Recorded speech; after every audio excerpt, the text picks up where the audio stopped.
Hello everyone, today I will show you how to change hanging indent in Google Docs. Simply select your hanging indent text. This is a hanging indent text. Now simply select format option and select an align and indent and select indentation option. Here you will find this hanging indent option. Now simply you can change this indent. I'll choose here.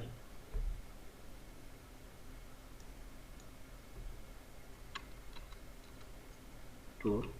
Now simply select apply and see this indent already increases. I'll also change this indent format and indentation. I'll make it to now so we select apply and see this indent already increased. In this way you can increase or decrease your hanging indent. Yeah. Thank you for watching. Please subscribe, like, share and comments.